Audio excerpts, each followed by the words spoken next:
কোরআন শিখাও ছেলে মেয়েকে, ওহে মুসলমান, জান কবজের সময় তোমার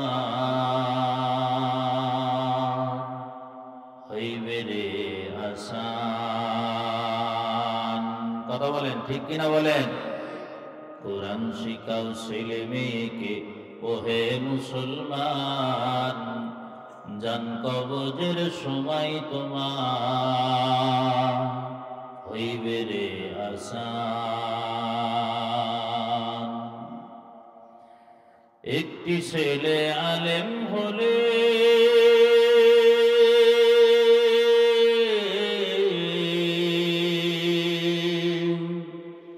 একটি ছেলে আলেম হলে পড়বে কোরআন মরণকালে।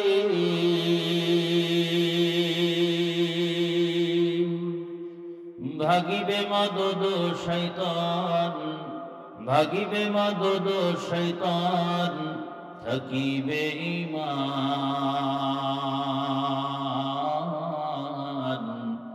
জান কবজের সময় তোমার হইবে রে আসান। কোরআন শিখাও ছেলে মেয়েকে, ওহে মুসলমান, জান কবজের সময় তোমার হইবে রে আসান। ইয়া আইয়ুহাল্লাযীনা আমানু দুখুলু ফিস-সিলমি কাফা। আল্লাহ বলতেছেন ঈমানদারদেরকে ডেকে, হে ঈমানদারেরা, আমানু উদখুলু ফিস-সিলমি, যে তোমরা ইসলামের ভিতরে প্রবেশ করো। কেমন? কাফা, টোটাল কমপ্লিট। ইসলামের ভিতরে টোটাল কমপ্লিট তুমি প্রবেশ করো। তবে ওয়ালা তাত্তাবিউ খুতুওয়াতিশ শাইতান, শয়তানের অনুসরণ করো না, কদমক অনুসরণ করো না। কারণ ইন্নাহু লাকুম আদুউম মুবিন, এই শয়তান তোমাদের জন্য স্পষ্ট শত্রু। এটা কে বলতেছেন? জোরে বলেন, আওয়াজ দিয়ে বলেন, কে বলছেন? আল্লাহ বলছেন। এখন আমার এই আয়াতটা একটু ব্যাখ্যা বোঝেন আপনারা। আল্লাহ বলতেছেন, ইয়া আইয়ুহাল্লাযীনা আমানু, হে ঈমানদারেরা, তোমরা মুসলমান হও, তোমরা ইসলামের ভিতরে পূর্ণভাবে দীক্ষিত হও। তাহলে মুমিন একটা জিনিস, মুসলিম আর একটা জিনিস। কথা কয় না? মুমিন একটা জিনিস, আর ঈমানদারকে ডেকে বলতেছে তোমরা ইসলামের ভিতরে ঢোকো। ইসলামের ভিতরে ঢুকলে তো মুসলমান হয়। কথা কয় না? তাহলে ঈমান একটা জিনিস, ইসলাম আর একটা জিনিস। ভাইরা আমার, যদিও অনেক মুহাদ্দিসিনে কিরাম বলছেন ঈমান এবং ইসলাম এক জিনিস, কিন্তু না। এই জন্য কিন্তু সূরা বাকারার ভিতরে আল্লাহ পাক ইব্রাহিম আলাইহিস সালাতু ওয়াস সালামকে বলতেছেন, ইয়া ইব্রাহিম, ওয়া ইয ক্বালা লাহু রাব্বুহু আসলিম ক্বালা আসলামতু লিরাব্বিল আলামিন। ইব্রাহিম আলাইহিস সালাতু ওয়াস সালামকে আল্লাহ পাক ডেকে বলতেছেন, যখন তার প্রভু, ইব্রাহিমের প্রভু আল্লাহ ইব্রাহিমকে ডাক দিয়ে বলল, আসলিম, ইব্রাহিম তুমি মুসলমান হয়ে যাও। কি হয়ে যাও? ইব্রাহিম মুসলমান না? মুসলমান না? তা আল্লাহ বলতেছেন মুসলমান হয়ে যাও। ইব্রাহিম আলাইহিস সালাম বলতেছেন, আসলামতু লিরাব্বিল আলামিন, আমি আমার বিশ্ব জগতের প্রতিপালক আল্লাহর কাছে আমি আত্মসমর্পণ করলাম, আমি মুসলমান হয়ে গেলাম। সুবহানাল্লাহ। তাহলে ঈমান কাকে বলে আর ইসলাম কাকে বলে? ঈমান, দেখেন আমরা বলি ঈমানে কি মুফাসসাল। ঈমান মানে বিশ্বাস। ঈমান মানে কি? বলেন বলেন, ঈমান মানে কি? বিশ্বাস। এই ঈমানে মুফাসসাল আমরা ছোটকালে বলি, আমানতু বিল্লাহি কামা হুয়া বিআসমাইহি ওয়া সিফাত। না, এটা না। আমানতু বিল্লাহি ওয়া মালাইকাতিহি ওয়া কুতুবিহি ওয়া রুসুলিহি ওয়াল ইয়াউমিল আখিরি ওয়াল কদরি ওয়াল খাইরি শাররিহি মিনাল্লাহি ওয়াল বা'সি বা'দাল মাউত। ঈমান হলো বিশ্বাসের নাম। কিসের নাম? জোরে বলেন। আমি আল্লাহর প্রতি ঈমান আনলাম, আমানতু বিল্লাহি ওয়া মালাইকাতিহি, আমি আল্লাহরে বিশ্বাস করি যে আল্লাহ বাদে আর কোনো মাবুদ নাই, এটা বিশ্বাস। ফেরেশতারা আছে, এটা আমি বিশ্বাস করলাম। ওয়া মালাইকাতিহি ওয়া কুতুবিহি, আল্লাহ জমিন আসমান থেকে যত কিতাব নাজিল করেছেন আমি বিশ্বাস করি। ওয়া রুসুলিহি, আল্লাহ জমিনের ভিতরে যত নবী রাসূল প্রেরণ করেছেন আমি বিশ্বাস করি। ওয়াল ইয়াউমিল আখিরি, আমাদের এই দুনিয়ার পরে জগৎ আসতেছে, কিয়ামতের জগৎ আসতেছে, কিয়ামত হবে, কিয়ামতের ময়দান কায়েম হবে, এটা আমরা বিশ্বাস করি। কবরের ভিতরে সওয়াল জবাব হবে, আমরা বিশ্বাস করি। কবরের ভিতরে হয় জান্নাতের বাগিচা হবে অথবা জাহান্নামের একটা টুকরা হবে, এটা আমরা বিশ্বাস করি। জান্নাত আছে এবং জাহান্নাম আছে, এটা আমরা বিশ্বাস করি। এক কথায় বিশ্বাসের নাম হলো ঈমান। বিশ্বাসের নাম কি? ঈমান। কিন্তু আল্লাহ পাক বলতেছেন শুধুমাত্র এই বিশ্বাসটা নিয়ে গেলেই জান্নাত পাবা, কিন্তু মাপ সহজে হবে না, জাহান্নামে যাওয়া লাগবে। যদি শুধু বিশ্বাস নিয়ে কবরে যাও, এই যে অনেকেই দোয়া চায়, বলে যে হুজুর একটু দোয়া করেন আল্লাহর জন্য ঈমানের সাথে মৃত্যু দান করেন। আল্লাহ কি কয়? আল্লাহ কয় তো ঈমানের সাথে মৃত্যুর কথা, আল্লাহ তো কোনো জায়গায় কয়। আল্লাহ বলেছেন ওয়ালা তামুতুন্না ইল্লা ওয়া আনতুম মুসলিমুন। কি বলেছেন আল্লাহ? মুসলমান হয়ে মরতে বলেছে। মুসলমান না হইয়া আমি আল্লাহর কাছে আইসো না, কবরে আইসো না। যেন ঈমান তো সবার আছে। যে এক ওয়াক্ত নামাজ পড়ে না, হেরেও বলেন যে তোমারে কে সৃষ্টি করেছে? কয় আল্লাহ। কয় কিয়ামত আছে? কয় হ্যাঁ আছে। জান্নাত জাহান্নাম আছে? কয় হ্যাঁ আছে।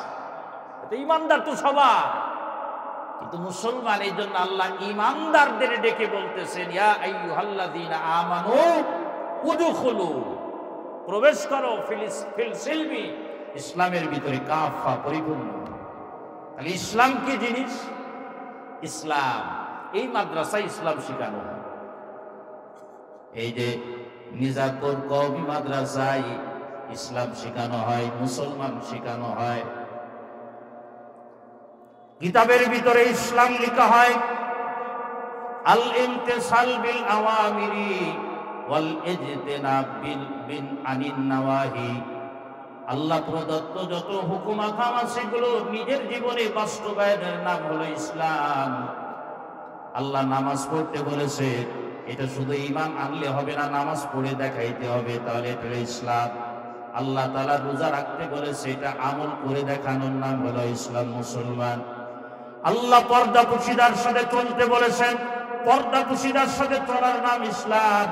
আল্লাহ তাআলা তোমার সম্পদ দান করেছে, এই সম্পদগুলোর যাকাত আদায় করার নাম হলো ইসলাম। আল্লাহ তাআলা তোমার নবীর সুন্নত তরিকায় চলতে বলেছে, এই সুন্নত তরিকায় চলার নাম হলো ইসলাম। আল্লাহ তোমারে নবী তোমারে দাড়ি রাখতে বলেছে, এই দাড়ি রাখার নাম ইসলাম। লম্বা জামা পরতে বলেছে, এটার নাম হলো ইসলাম। সুন্নত তরিকায় শুইতে বলেছেন, এটার নাম ইসলাম। সুন্নত তরিকায় খানা খাইতে বলেছেন, এটার নাম ইসলাম। সুন্নত তরিকায় মসজিদে ঢুকতে বলেছে, এটার নাম ইসলাম। সুন্নত তরিকায় মসজিদ থেকে বের হতে হবে, এটার নাম হলো ইসলাম। সুন্নত তরিকায় বাড়ির ভিতরে বাথরুমের ভিতরে প্রবেশ করবে, এটার নাম ইসলাম। সুন্নত তরিকায় আমি বাথরুম থেকে বের হব, এটার নাম ইসলাম। এমনকি আমার বিবির কাছে যাব, সেটাও হলো ইসলাম, সুন্নত তরিকায়। এক কথায় হলো আল্লাহ যে আদেশগুলো করেছেন, নবী যে কাজগুলো রেখে গিয়েছেন, এগুলো মানার নাম হলো ইসলাম। আর যে কাজ থেকে বিরত থাকতে বলেছে, গুনাহের কাজ করা যাবে না, এটা ইসলাম। সুদের সাথে লেনদেন করা যাবে না, এটা ইসলাম। বেপরদায় চলা যাবে না, এটার নাম ইসলাম। দাড়ি কাটা যাবে না, এটার নাম ইসলাম। মিথ্যা কথা বলা যাবে না, এটার নাম ইসলাম। গীবত করা যাবে না, এটার নাম ইসলাম। মানুষের সমালোচনা করা যাবে না, মানুষের ঠকানো যাবে না, এটার নাম হলো ইসলাম। জোরে বলেন না সুবহানাল্লাহ। তাহলে আমরা এতটুকু এই আয়াত দ্বারা বুঝলাম যে মুমিন একটা জিনিস, ঈমান একটা জিনিস, আর ইসলাম কি? কথা বলেন, আর একটা জিনিস। যদি ঈমান মুসলিম এবং মুমিন যদি একই হতো, তাহলে আল্লাহ পাক মুমিনদেরকে ডাক দিয়ে বলতো না, হে ঈমানদারেরা তোমরা মুসলমান হয়ে, তোমরা ইসলামের ভিতরে পরিপূর্ণ দীক্ষিত হয়ে যাও, এই কথা আল্লাহ পাক বলতেন না। তাহলে মুমিন সবাই আমরা, কিন্তু মুসলিম কিন্তু সবাই না। মুসলিম কি না? সবাই না। এই আয়াতটা নাজিল হয়েছে একটা প্রেক্ষাপটে, একটা সাহাবীকে কেন্দ্র করে। একজন সাহাবী, সে সাহাবীর নাম হলো হযরতে আব্দুল্লাহ ইবনে সালাম। আব্দুল্লাহ ইবনে কি? সালাম। ইহুদি পণ্ডিত ছিলেন এবং বিশেষভাবে তার তাওরাতের উপরে খুবই দক্ষতা ছিল। বিশ্বনবী, আল্লাহর নবী যখন মক্কা থেকে মদিনায় হিজরত করে গেলেন এবং আল্লাহ পাক পূর্ববর্তী যত কিতাব আল্লাহ পাক নাজিল করেছে, সমস্ত কিতাবের ভিতরে আল্লাহ রাব্বুল আলামিন আপনার আমার নবীর আওসাফগুলো বর্ণনা করেছেন। সুবহানাল্লাহ, জোরে বলেন না। তাওরাত বলেন, ইনজিল বলেন, জাবির বলেন, যত আসমানি কিতাব আল্লাহ নাজিল করেছেন সব কিতাবের ভিতরে। বিশেষ করে আব্দুল্লাহ ইবনে সালাম, তিনি ছিলেন ইহুদি পণ্ডিত ছিলেন, তিনার বাপু পণ্ডিত ছিল এবং তার বিশেষভাবে তাওরাতের উপরে খুব দখলদারি ছিল। এখন সে নবীজির আচার আচরণ, কথাবার্তা, সিরাত সুরাত কেমন, এটা সব তাওরাতের ভিতরে আল্লাহ বর্ণনা করেছে। তা যখন আল্লাহর নবী প্রথম দিন মদিনায় আসলেন, মদিনার বাচ্চারা বের হয়ে আসে, তলাল বাতরু আলাইনা মিন সানিয়াতিল ওয়াদা, আপনাদের মনে আছে না এগুলো? আল্লাহর নবীকে অভ্যর্থনা জানাইতেছে। তখন অনেক মানুষ আসছে, তার ভিতরে ইহুদি আব্দুল্লাহ ইবনে সালাম তখনও মুসলমান হয় নাই। ওই যে তাওরাত তার নলেজে আছে, এখানে নবীর আকৃতি কেমন হবে, কথাবার্তা, চাল চলেন ইত্যাদি সব 2 দিন, প্রথম দিন ফলো করছে, সব মিলে যায়। সুবহানাল্লাহ, জোরে বলেন। সব মিলে যায়, তাওরাতের সাথে মিলে যায়। দ্বিতীয় দিন আসছে, দ্বিতীয় দিন আসার পরে কোনো কথা বলে নাই, নবীজির কথাগুলো শুনতেছে, নবীজির আকৃতি তাওরাতের সাথে মিলাচ্ছে, মিলে যায়। তৃতীয় দিন হযরতে আব্দুল্লাহ ইবনে সালাম আল্লাহর নবীর কাছে আসছে, নবীর গঠন তাওরাতের সাথে মিলে যায়। কিন্তু এখন বাস্তব পরীক্ষার মাধ্যমে আব্দুল্লাহ ইবনে সালাম তিনি চিন্তা করেছেন, তাওরাতে যে আলামতগুলো বলা হয়েছে শেষ আলামতটা আমি প্রশ্নের মাধ্যমে আমি যদি দিতে পারে তাহলে মুসলমান হব। তার মানে নবীর সাথে 2 দিন মুআমালার মাধ্যমে 90 মার্ক তার অ্যান্সার পেয়ে গিয়েছে, আর 10টা মার্ক পাইলে সে মুসলমান হয়ে যাবে। আল্লাহর নবীর তৃতীয় দিন প্রশ্ন করলো আব্দুল্লাহ ইবনে সালাম, ইহুদি পণ্ডিত, তখনও মুসলমান হয় নাই। আল্লাহর নবীরে বললেন, ইয়া রাসূলুল্লাহ, বলে ফেলেছেন, ইয়া রাসূলুল্লাহ, আমার 3টা প্রশ্ন আপনার কাছে ছিল, এই 3টা প্রশ্ন কোন নবী রাসূল ছাড়া দিতে পারবে না। আপনি যদি এই তাওরাতের অনুযায়ী 3টা প্রশ্নের উত্তর যদি আপনি আমাকে দিতে পারেন, আমি আপনাকে কথা দিচ্ছি আমি কালিমা পড়ে মুসলমান হয়ে যাব। আল্লাহর নবী বললেন, দ্রুত বলো আব্দুল্লাহ ইবনে সালাম, দ্রুত বলো। আল্লাহর নবীরে বলল, আমার প্রথম প্রশ্ন আপনার কাছে, কিয়ামতের কিয়ামতের বড় যে আলামতগুলো আছে, এই আলামতের ভিতরে সর্বপ্রথম আলামত কোনটা?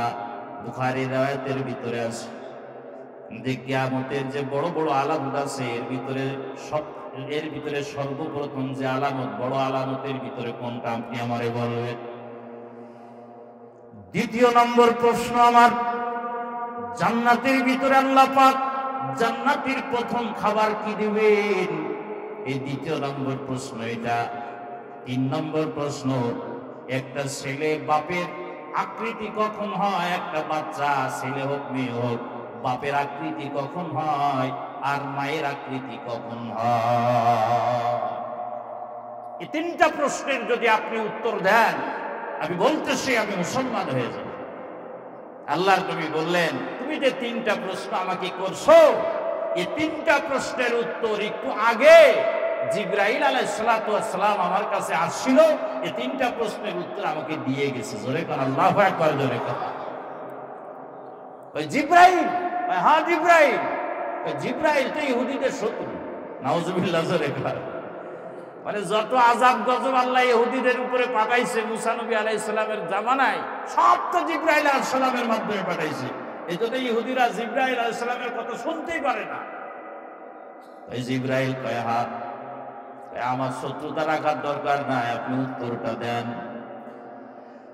সংক্ষিপ্ত করে বলে আল্লাহর নবী বললেন, তুমি বলেছো কিয়ামতের যে বড় আলামত, তার ভিতরে প্রথম আলামত কি? 1 নম্বর, আল্লাহর নবী বললেন পশ্চিম থেকে, পূর্ব থেকে, পশ্চিম থেকে একটা আগুন বের হবে।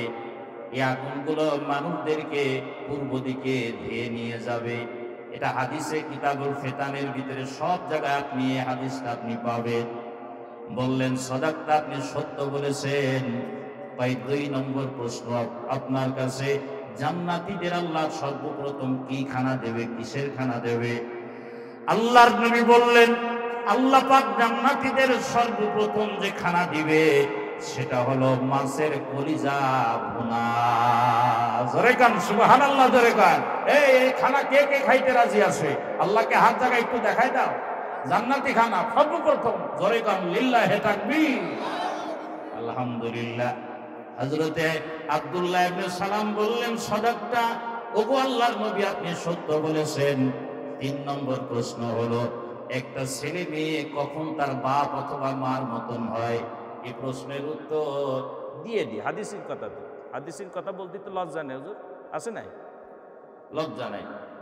শুনে নেন আপনারা, মা বোনের যারা বিয়ে শাদী করেছেন আপনারা ভালো করে শুনেন। আল্লাহর নবী বললেন যখন স্বামী স্ত্রী যখন মিলন হয়, যার বীর্য আগে বের হয় ওই তার বীর্য অনুযায়ী বাচ্চাটা আগে। ওই যদি স্বামীর যদি আগে হয় তাহলে স্বামীর আকৃতি নাই, স্ত্রীর যদি আগে হয় তাহলে স্ত্রীর আকৃতি নাই। সব হাদিসের কিতাবে বড় বড় উলামে কিরাম এখানে আসে।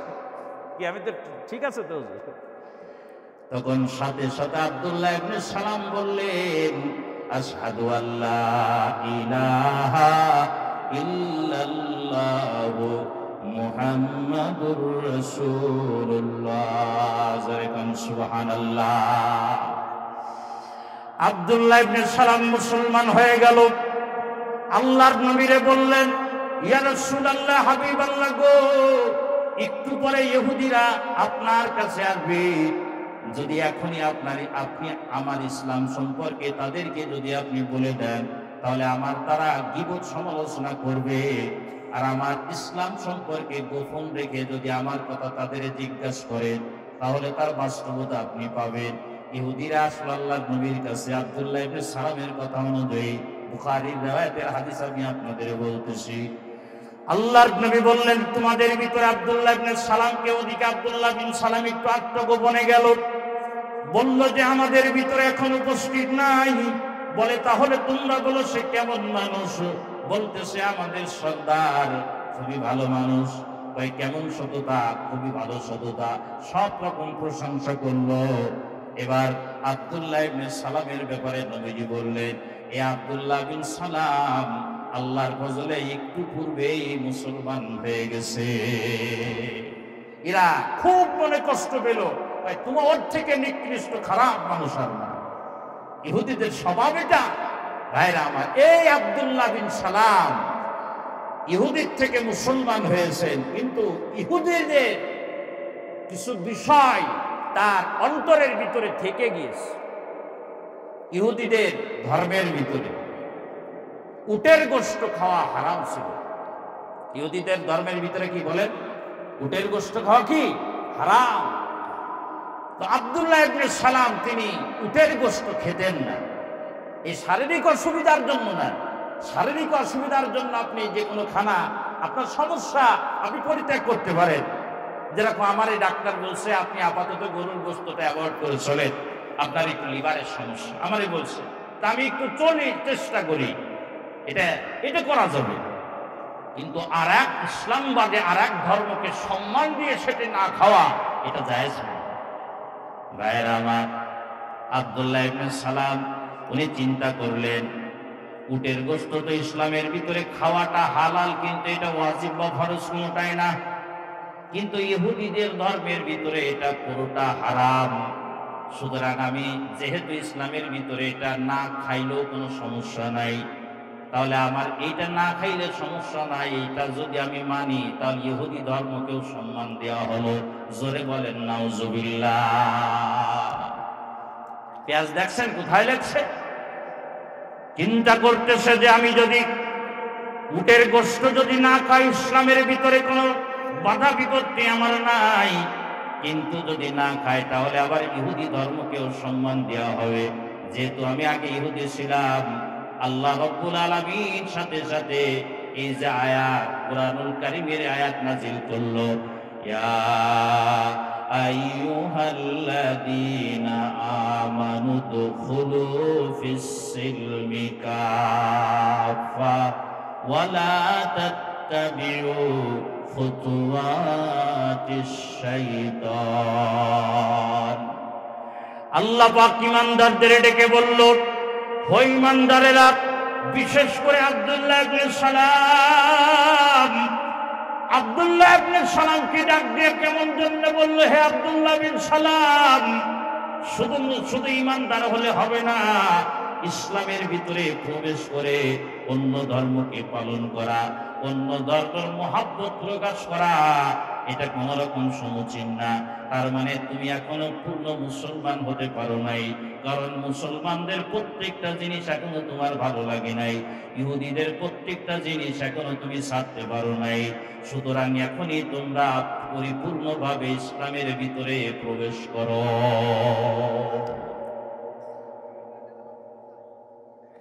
এবার আমাদের সাথে হাদিস আয়াতটা মিলান। আতুমিনুনা বিবাদিল কিতাব ওয়া তাকফুরুনা বিবাদ। আল্লাহ বলেন, তোমরা কোরআনের কিছুকে বিশ্বাস করো আর কিছুকে তোমরা অস্বীকার করো। আমাদের মুসলমানের অবস্থা হলো, যেটা মানতে আমার সুবিধা আমি সেটা মানবো। কথা বলেন ঠিক কিনা, জোরে বলেন। যেইটা মানতে আমার অসুবিধা ওইটা আমি কিন্তু মানতে পারবো না। আমার দাড়ি রাখলে যুবক বয়সে প্র্যাকটিসের ব্যাপার, মানুষ আমাকে বলবে, শুরুতেই বলবে যে আরে বুড়ো হয়ে গেছো নাকি, এখনই দাড়ি রেখে দিয়েছো। তার মানে দাড়ি রাখাটা তার জন্য অসম্মানের মনে করে। এই জন্য আল্লাহ একই কেমন জনে বলতেছে, মুসলমান হয়ে যাও। তুমি বাবা পর্দা পুশিদায় চলতে পছন্দ করো না, কেমন জন আল্লাহ তোমারে বলতেছে পরিপূর্ণভাবে তুমি মুসলমান হয়ে যাও। তুমি এখনো সুদ ছাড়তে পারো নাই, আল্লাহ তোমারে বলতেছে পরিপূর্ণভাবে মুসলমান হয়ে যাও। এখনো সুন্নত তরিকায় তুমি খানা খাইতে পারো না, আল্লাহ বলতেছেন পরিপূর্ণভাবে মুসলমান হয়ে যাও। তুমি এখনো আল্লাহর হুকুম নবীর তরিকা তুমি মানতে পারো না, কেমন জন আল্লাহ তোমাকে বলতেছেন তুমি পরিপূর্ণভাবে মুসলমান হয়ে যাও। আমার বন্ধুরা, ছোট্ট একটা উদাহরণ দিব, বয়ান আমি লম্বা করব না। আমার উস্তাদ মাসনা হযরত মুফতি ইয়াহিয়া সাহেবের ভাই, বড় ভাই হযরত মাওলানা আহমদ ঈসা সাহেব, উনার জবান দ্বারা আমি নিজেই শুনেছি। যুবক ভাইয়েরা, বয়ানটা বাড়ি নিয়ে যাবা। আমি অত চমৎকার বয়ান করতে পারি না, কিন্তু কিছু কথা আপনাদের বলে যাই। আসলে এই অবস্থায় যদি আমি মরিয়া যাই, কবরে যাই, আমার কি অবস্থা হবে একটু ভাবিয়া চিন্তা করিয়া কবরে যাও। আহমদ ঈসা সাহেব হযরত বর্তমান ঢাকার ভিতরে বড় মাদ্রাসা, যাত্রাবাড়ি মাদ্রাসা, বাংলাদেশে না এশিয়া মহাদেশের ভিতরে উল্লেখযোগ্য একটা মাদ্রাসার নাম যাত্রাবাড়ি মাদ্রাসা। যেই মাদ্রাসার মুহতামিম সাহেব হলো হযরতুল আল্লাহ মুফতি মাহমুদুল হাসান সাহেব। এই মাদ্রাসার নায়েবে মুহতামিম সাহেব হলো আমাদের মাসনা হযরতের ভাই আহমদ ঈসা সাহেব। আমি যখন ওনার দিকে তাকায় থাকি, আল্লাহর কসম দিয়ে বলি, আমি যখন ওনার দিকে তাকায় থাকি, আল্লাহর কসম দিয়ে বললে ভুল হবে না, মনে হয় একটা জান্নাতি মানুষ। এই জান্নাতি মানুষটা হেঁটে যায়, আলহামদুলিল্লাহ করি। এই সময় আমি যখন মাসনা মাদ্রাসায় পড়ি, উনি প্রায় মাসনা মাদ্রাসায় আসতেন, ছাত্রদের উদ্দেশ্যে উনি এসে বয়ান রাখতেন। আর আলহামদুলিল্লাহ বয়ানের ভিতরে এত তাসির, ছাত্ররা ওনার বয়ান শোনার জন্য খুব আকর্ষিত হয়ে থাকতো। হযরত এসেছেন, কখন বয়ান করবেন, সকলেই অপেক্ষায় থাকতো। আসরের পরে না মাগরিবের পরে না কি জোহরের পরে, কারণ আল্লাহ ওনার বয়ানের ভিতরে একটা রুহানিয়াত রাখছেন। আমার সামিয়াতু জুনায়া মিনহু, আমার এই কান তিনার জবান দ্বারা, আমার এই কান শুনেছে, মাঝখানে কোনো হাওয়ালা বাওয়া সেটা নাই। এবং আমি বিভিন্ন কিতাবের ভিতরে আমি পড়েছি, হযরত একবার কোন এক প্রেক্ষাপটে আলোচনা আমাদের করেছিল, ইসলাম আজকে কত জিনিস আমার ভালো লাগে না, একটা জিনিস ভালো না লাগলে কি আযাব আল্লাহ দিবেন উদাহরণ দিয়ে বলছিলেন। বাইতুল্লাহ, যেটা আমরা মক্কা শরীফের ভিতরে আছে, বাইতুল্লাহ চেনেন আপনারা? আমাদের কাবা কোন দিকে বলেন বলেন, কোন দিকে? পশ্চিম দিকে।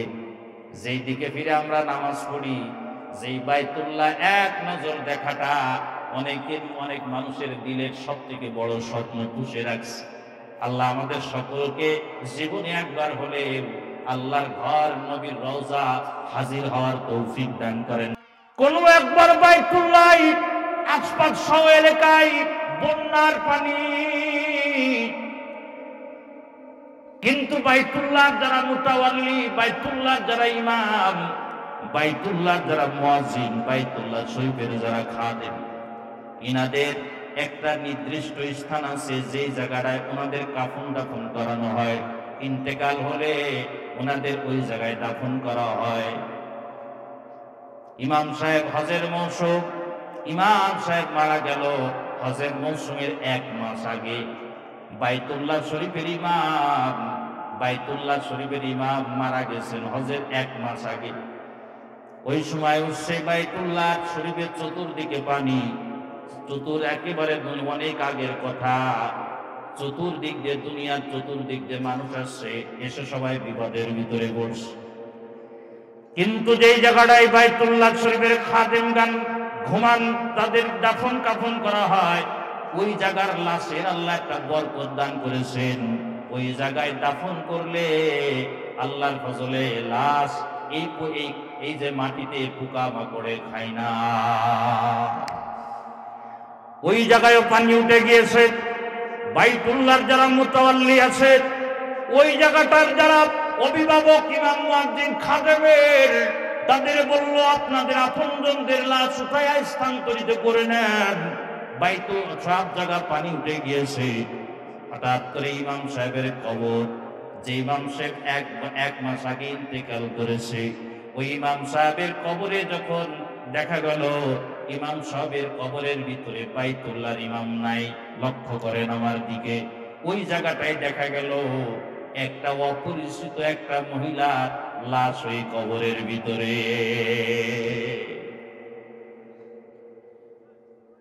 আমার মনে হয় আমার এই আলোচনা আমাদের মুফতি আকবর সাহেব হুজুর থেকে শুনেছেন, তিনার কাছেও শুনে রাখবেন।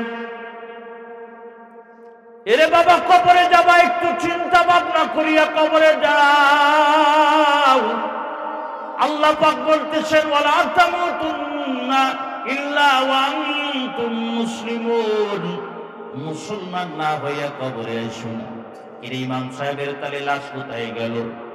এলাকার ভিতরে সাড়া পড়ে গেল, এলাকার ভিতরে আলোড়ন সৃষ্টি হয়ে গেল। ইমাম সাহেবের লাশ কোথায়? তাহলে ইমাম সাহেবের লাশের জায়গায় একটা মহিলার লাশ। আশপাশের কবরগুলো খুঁজে দেখা হলো, যার যার কবরে তার লাশ পাওয়া গেল। ইমাম সাহেবের লাশ ওই এলাকায় কোথাও পাওয়া গেল না। সবার ভিতরে আতঙ্ক কাজ করলো। তাহলে ইমাম সাহেব গেল, এই মহিলার পরিচয় তো বাকি। যারা দূর দূরান্ত থেকে, বিদেশ থেকে হজ করতে আসে, তারা ওই মহিলাটাকে দেখার জন্য আসলো। হঠাৎ করে ওর ভিতরে, আল্লাহু আকবার, ওর ভিতরে সম্ভবত 3 এশিয়ার কথা বলছিলেন। 3 এশিয়ার থেকে এক ব্যক্তি আসছিলেন হজ করার জন্য। ওই ব্যক্তি বলতেছে, আমি এই মহিলাটাকে চিনি। কই মহিলাটাকে আপনি চেনেন? কিভাবে চেনেন? এই মহিলা, আমি 3 এশিয়ার থেকে এসেছি, এই মহিলাটার বাড়ি আমার 3 এশিয়া, আমার বাড়ির পাশে বাড়ি, কিন্তু মহিলাটা তো মুসলমান না, মহিলা তো খ্রিস্টান। জোরে কান নাউজুবিল্লাহ, জোরে বলেন। আপনি শিওর? হ্যাঁ আমরা শিওর। ভাইরা আমার, তাহলে ভিসা লাগাতে হবে। আপনি যে, কিন্তু উনি বলতেছেন, কিন্তু আমি তো 2-3 মাস আগে রওনা হয়েছি, এখন তো হজ করতে সৌদি আরবে যাইতে 6 ঘন্টা লাগে, আগে 6 ঘন্টা লাগতো না, 6 মাস লাগতো, 6 মাস লাগতো। তাই আমি তো যখন আসছি আমার দেশ থেকে, ওই মহিলাকে আমি নিজে দেখে আসছি, কিন্তু ও তো মৃত্যুবরণ করে নাই। আশ্চর্য ব্যাপার। তাহলে কি হলো? চলেন আপনাদের দেশে যাব। সংক্ষিপ্ত করে বলি, বাইতুল্লাহর মুতাল্লিরা এই লোকটাকে সাথে নিয়ে চলে গেল তিনশিয়ায়, তার বাড়িতে খোঁজ নিল। দেখা গেল ওই মহিলাটা ইমাম সাহেব যেদিন মারা গিয়েছে, ওই মহিলাটাও সেদিন মারা গিয়েছে। তাকে কাফন দাফন করা হয়েছে খ্রিস্টানদের মাকবারায়। খ্রিস্টানদের মাকবারায় বাইতুল্লাহর মুতাল্লিরা ওই খ্রিস্টানদের যারা কবরস্থানের মুতাল্লি, তাদের কাছে আহ্বান জানালো, আপনাদের এই মেয়ের লাশটা আমাদের বাইতুল্লাহ শরীফের যেখানে মাকবারা গিয়েছে, মাকবারা সেখানে পাওয়া গিয়েছে, তার কবরটা আমরা একটু খনন করতে চাই। অবশ্যই করতে পারেন, কোনো সমস্যা নাই। কবরটা খনন করে দেখা গেল ওই জায়গাটায় এই মহিলার লাশ যেখানে দাফন করা হয়েছে, ওই জায়গাটাই বাইতুল্লাহ ইমামের লাশ। ওই জায়গাটা এরে বাবা কি অপরাধ করছে, কি গুনাহ করছে? বাইতুল্লাহ শরীফের ইমাম, তার বাইতুল্লাহ মাকবারায় তার জায়গা হলো না, খ্রিস্টানদের কবরস্থানে তার জায়গা হলো। আর ওই মহিলাটা বা কিনে কামল করলো, খ্রিস্টান হয়ে তার বাইতুল্লাহ যারা খাদেম তাদের স্থানে সে জায়গা পেয়ে গেল। সবাই মনক্ষুণ্ণ, মক্কা নগরী পুরো ভারাক্রান্ত হয়ে গেছে। বাইতুল্লাহর মুতাল্লিরা, ওই ইমামের এখনো বিবিটা দুনিয়ার ভিতরে বেঁচে আছে। ইমামের বিবি ওই জায়গাটায় দাফন, দুইজনে যে জায়গা আছে সেই জায়গায় রেখে দিল। ইমাম সাহেবের বিবির বাড়িতে এসে ডাক দিয়ে বলল, আসসালামু আলাইকুম মাগো, বাড়ির ভিতরে আছেন? কয় হ্যাঁ আছি। জানছেন কি হয়েছে? কয় হ্যাঁ তো সব শুনলাম। আপনাদের ইমাম সাহেব না আপনাদের মাকবারাই নাই, আপনাদের ইমাম সাহেব খ্রিস্টানদের কবরস্থানে আছে, এটা তো আমি শুনছি। মাগো আপনার কাছে আসি একটা প্রশ্ন করার জন্য। কি প্রশ্ন বলেন? একটা প্রশ্ন হলো যে ইমাম সাহেবের কি কোনো খারাপ কোনো আমল ছিল কিনা, যে গুনাহটা আল্লাহর কাছে এত অপছন্দ হয়েছে, যেটা আল্লাহ সহ্য করতে পারে নাই, এমন কোন গুনাহ ছিল কিনা? বলে না না না, ইমাম সাহেব তো আলহামদুলিল্লাহ আপনাদের তাহাজ্জুদ, আপনাদের ইমাম তাহাজ্জুদ নামাজ পড়তো, তাহাজ্জুদের পরে কুরআনুল কারীমের তেলাওয়াত করতো, এরপরে বাইতুল্লাহ যে সূরা দিয়ে নামাজ আদায় করতো, সেটা আবার আপনাদের ইমাম মস্ত করে যাইতো। আলহামদুলিল্লাহ, সুন্নতের কোনো খিলাফ আপনাদের ইমামের আমি পাই নাই। মাগো একটু চিন্তা করে বলেন, মাগো একটু চিন্তা করে বলেন। মা এবার একটু মাথাটা নোয়া একটা কথা বলল যে হ্যাঁ আপনাদের ইমাম পিরায় পিরায় একটা কথা বলতেন, কিন্তু এই কথার উপরে আমল করতেন না। মাগো কি কথা বলতেন একটু বলেন। এই কথাটা তো শুনলে আপনাদের কষ্ট লাগবে। যাদের দাড়ি রাখতে ভালো লাগে না কথাটা শোনো, যাদের আমার নবীর সুন্নত তরিকায় চলতে ভালো লাগে না, ভালো করে কথাটা শোনো। আল্লাহু আকবার, যারা আমার আল্লাহর আদেশ পালন করতে ভালো লাগে না, মেসির মতন চলতে যাদের ভালো লাগে, মেসি রোনাল্ডোর মতন চুল কাটতে যাদের ভালো লাগে, নেইমারের মতন যাদের হাফ প্যান্ট পরতে ভালো লাগে, ইন্ডিয়ার নায়িকাদের মতন যাদের পোশাক পরতে ভালো লাগে, তাদের জন্য বলতেছি। এই বাংলাদেশের নায়িকাদের যাদের ড্যান্স করতে মনে চাই, তাদের জন্য বলতেছি, বাবা বুকটা ফাটিয়া যায় রে বাবা, বুকটা ফাটিয়া যায়।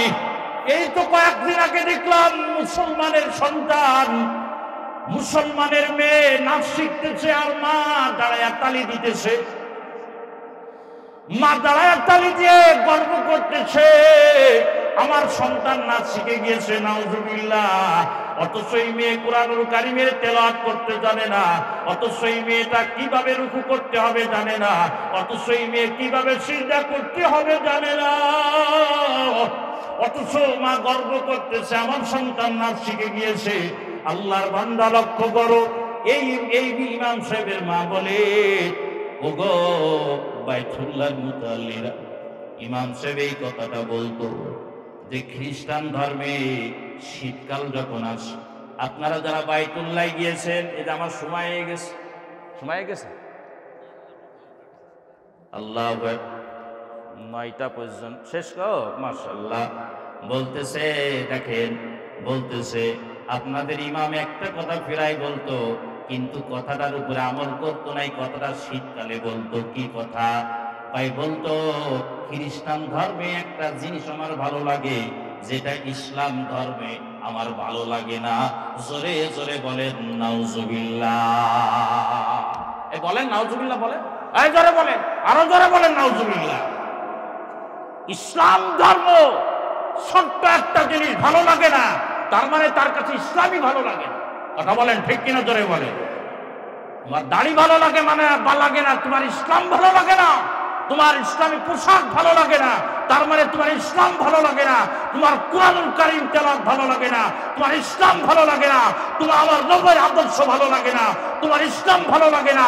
তোমার পর্দা ভালো লাগে না, তোমার ইসলাম ভালো লাগে না।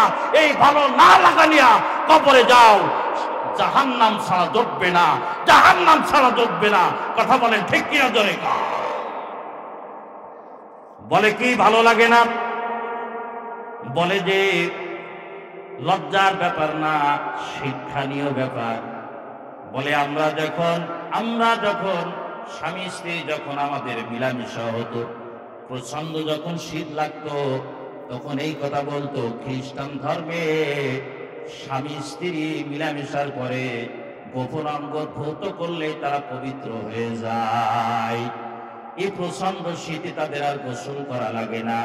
আর ইসলাম ধর্মের ভিতরে পুরা শরীর ধৌত করতে হয়, এটা কষ্টজনক। এই জিনিসটা খ্রিস্টান ধর্মে ভালো লাগে, আমাদের ইসলাম ধর্মের ভিতরে এই জিনিসটা পছন্দ হয় না। জোরে কর নাউজুবিল্লাহ, জোরে কর। আহারে, কিন্তু আপনাদের ইমাম সাহেব কিন্তু কোনোদিন এমন হয় নাই, গোসল করে নাই, বিষয়টা এমন না।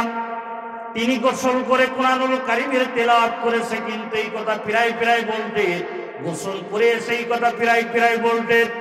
বাইতুল্লাহ যারা মুতাল্লি বলতেছে, মাগো আর কিছু বলা লাগবে না। তার মানে আল্লাহ বলতেছেন, তোর আমার নবীর আদর্শ ভালো লাগে না, কুরআনুল কারীমের আদর্শ, কুরআনুল কারীম তোর ভালো লাগে না।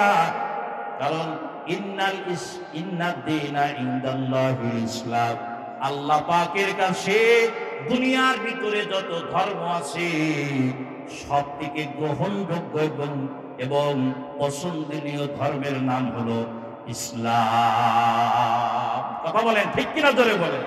ইসলাম ভালো লাগে না এখন আমাদের, ইসলামের উপরে চলতে ভালো লাগে না আমাদের। বলতেছে আল্লাহ পাক কেমন যেন ওই ইমাম সাহেবরে বলতেছে, আমার নবীর আদর্শ ভালো লাগে না, খ্রিস্টানদের আদর্শ তোর ভালো লাগে, আমার আদর্শ ভালো লাগে, আমার আইন তোর ভালো লাগে না, খ্রিস্টানের আইন তোর ভালো লাগে। যা তাহলে চলে যা, খ্রিস্টানদের কবরস্থানে চলে যা। যাদের আইন তোর ভালো লাগে, যাদের বিধান তোর ভালো লাগে, যা তাদের কবরস্থানে চলিয়া যা। তাহলে ওই মহিলা, এই মহিলার তাহলে মুসলমানদের কবরস্থানে কেন, কিভাবে আসে? এই জায়গায় হলো ফেরা। ভাইরা আমার, এই মহিলাটা আসলে গোপনে ওই এলাকার যিনি ইমাম ছিলেন, তার স্ত্রী ছিল কোরআন এবং হাদিসের আলেমা ছিল, জাননেওয়ালা ছিল। তার কাছে যাইতেন যে বিভিন্ন বিষয়, ইসলামের বিষয়ে আলোচনা করতেন, এবং ওই মা ইমাম সাহেবের স্ত্রী ইসলামের বিভিন্ন কিতাবাদি বা কিছু তাকে দিতেন। সে পড়ে এসে বলতো, আহারে ইসলাম কত সুন্দর, সুবহানাল্লাহ, জোরে বলো, ইসলাম কত সুন্দর। এক পর্যায়ে আসে, ইন্তেকালের আগেই এই মা এই আলেমার হাতে কালিমা পড়ে মুসলমান হয়ে গিয়েছে। সুবহানাল্লাহ, জোরে বলেন না, আরে জবান খুলে বলেন সুবহানাল্লাহ, জোরে বলেন। আল্লাহ পাক বলতেছেন, আরে তোর আমার নবীর আদর্শ ভালো লাগে, ইসলাম তোর ভালো লাগে, আমি তোরে খ্রিস্টানদের কবরস্থানে রাখবো না, চলে আয় আমার বিশেষ মেহমানরা যারা থাকে তাদের স্থানে চলে আয়। জোরে কান আল্লাহু আকবার, জোরে বল। আপনাদের কষ্ট হচ্ছে মনে? এই জন্য বাবা, দুনিয়ায় কয়দিন থাকবা, যাইতে হবে। মুসলমান না হয়ে কবরে যেও না। আল্লাহ কিন্তু বারবার বলতেছেন, হে ঈমানদারেরা, পরিপূর্ণভাবে মুসলমান হয়ে যাও। আমানু দুখুলু ফিস সিলমি কাফা। আরে আমার নবীর আদর্শ মানতে গেলে মানুষ আমাকে বাবা বলুক, আমার যায় আসে না। আমার নবীর আদর্শ মানতে গেলে মানুষ আমাকে খারাপ বলুক, আমার যায় আসে না। আমার নবীর আদর্শ মানতে গেলে মানুষ আমাকে মাথায় নিয়ে নাচুক, আমার যায় আসে না। আমার নবীর আদর্শ মানতে গেলে মানুষ আমাকে পায়ের তলে দিয়ে পিষে, আমার যায় আসে না। চরমনার মরম পীর সাহেব রহমাতুল্লাহি আলাইহি একটা কথা বলতেন ফিরাই বাবা, আমি ইন্তেকাল করার পরে দুনিয়ার সমস্ত মানুষ সবাই মিলে যদি আমার কবরের উপরে যদি বাবা প্রসাদ করে দেয়, আমি ফজলুল করিম আলহামদুলিল্লাহ কোনো যায় আসে না।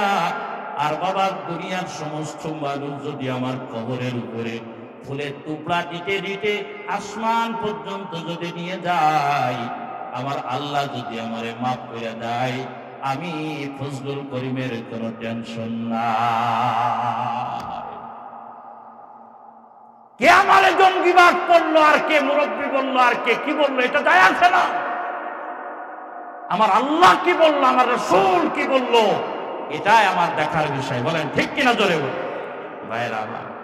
ছোট্ট একটা হাদিস বলে আমি শেষ করে দিচ্ছি। আমার বড় ভাই চলে আসছে, আমার ভাইটা বলছে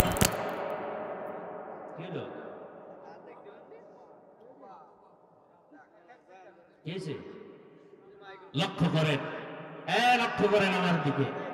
হযরতে হুযাফা বিন ইয়ামান রাদিয়াল্লাহু আনহু, যিনি ছিলেন কিসরা বিজেতা, অর্থাৎ বর্তমান ইরান। তা তখন কিসরাটা পুরা ওয়ার্ল্ডের ভিতরে পাওয়ারফুল ছিলেন। আমি বুঝার জন্য বলতেছি, আজকে পুরা ওয়ার্ল্ডের ভিতরে আমরা কেন বেঈমানদের হাতে মার খাচ্ছি? এই কারণে ভিন্ন কিছু কারণ না। ইসলাম ভালো লাগে না, তাহলে যাদের কাছে ইসলাম ভালো তাদের দিয়ে আল্লাহ মায়ের খাস। বলেন ঠিক কিনা বলেন।